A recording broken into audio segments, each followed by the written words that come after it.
मथुरा से सांसद हेमा मालिनी ने 4 जुलाई को एक ऐसा बयान दिया जिसने मथुरा में राजनीति को गरमा दिया है। हेमा मालिनी ने बांके बिहारी कॉरिडोर पर कहा कि बांके बिहारी का कॉरिडोर जरूर बनेगा, जो विरोध कर रहे हैं उनको कहीं और बसने के लिए बोलना पड़ेगा। हम लोग कॉरिडोर बनाएंगे, जरूर बनाएंगे। इस बयान पर ब्रजवासियों में अच्छा खासा रोष दिखाई दिया और उन्होंने सांसद के इस बयान की आलोचना करनी शुरू कर दी, जिसके बाद सांसद ने 5 जुलाई को फिर एक बयान जारी कर कहा कि मैं ब्रजवासियों के लिए पूरी श्रद्धा भाव रखती हूँ, मैंने ब्रजवासियों के खिलाफ नहीं बोला है। ये बयान हेमा मालिनी का तब सामने आया है जब ब्रजवासियों में उनके खिलाफ अच्छा खासा रोष देखने को मिला था। अब तक गोस्वामी और कुंज गलियों में रहने वालों की जो खींचतान यूपी सरकार और एडमिनिस्ट्रेशन के बीच चल रही थी, अब वो गुस्सा बीजेपी सांसद पर भड़क गया। वृंदावन के लोग कह रहे हैं ब्रजवासी कहीं नहीं जाएंगे, पहले वो लोग जाएं जो बाहर से यहाँ आकर ब्रज की सांस्कृतिक पहचान को बदलना चाहते हैं। हम हेमा मालिनी को मथुरा से निकाल देंगे। आपको बता दें कि बांके बिहारी कॉरिडोर का ब्रजवासी निरंतर विरोध कर रहे हैं। इसी कड़ी में एक न्यूज चैनल के अनुसार सोमवार की दोपहर करीब 2:30 बजे मंदिर परिसर के अंदर दर्शन पूजन चल रहा था। एक तरफ ब्रज की बहुएं भजन गाते हुए विरोध प्रदर्शन कर रही थी। दरवाजे पर एक काले रंग का पोस्टर लगा हुआ था। इस पर लिखा था, बांके बिहारी कॉरिडोर का हम सभी ब्रजवासी और व्यापारी विरोध करते हैं। सांसद के बयान के खिलाफ यहां एक हस्ताक्षर अभियान भी चलाया गया। इसमें लोग स्वेच्छा से बीजेपी सांसद के खिलाफ साइन कर रहे थे। वहीं जब ब्रज की बहुओं से बीजेपी सांसद हेमा मालिनी के बयान पर बातचीत की गई तो उन्होंने कहा कि ब्रज के लोगों को ब्रज छोड़ने के लिए कहना गलत है। जनप्रतिनिधि जनता से बड़ा नहीं होता है।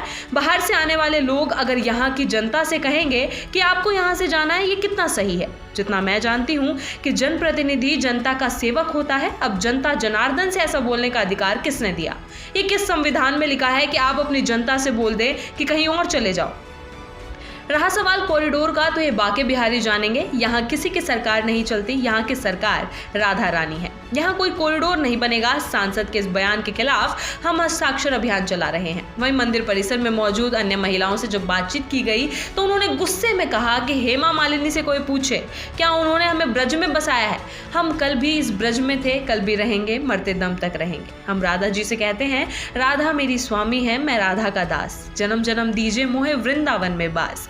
इस बात को वो झूठा करेंगी, क्या हमें ब्रज से भगाएंगे? हम मिलकर उन्हें ब्रज से भगा देंगे, वो क्या भगा पाएंगे? हमने मोदी जी के चेहरे पर इन्हें वोट दिया, काम तो इन्होंने कुछ करवाया नहीं, आज हम पछता ही रहे हैं। यमुना जी का शुद्धिकरण नहीं हुआ, ब्रज की साफ सफाई पर काम नहीं हुआ, बिजली पानी की भी दिक्कत है, तो फिर जो इनके काम थे वो इन्होंने क्यों नहीं किए? इनका एक इंटरव्यू और आया था जिसमें कह रही थी कि मैंने 8 में से 11 नाले साफ करवा दी हैं। ये तो इनके हाल है। बांके बिहारी कॉरिडोर का सर्वे पूरा हो चुका है।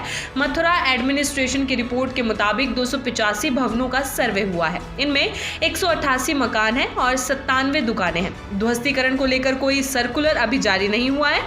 फिलहाल बांके बिहारी कॉरिडोर का विरोध कर रहे गोस्वामी परिवार और पब्लिक से कम्युनिकेशन करने अफसर आ रहे हैं। उन्हें समझाने का प्रयास किया जा रहा है। अब कॉरिडोर को लेकर सुप्रीम कोर्ट में 29 जुलाई को सुनवाई होनी है। इसमें सरकार से अध्यादेश की कॉपी और हलफनामा पेश करने के लिए कहा गया है। साथ ही याचिकाकर्ताओं को अपना पक्ष रखने का मौका दिया जाएगा।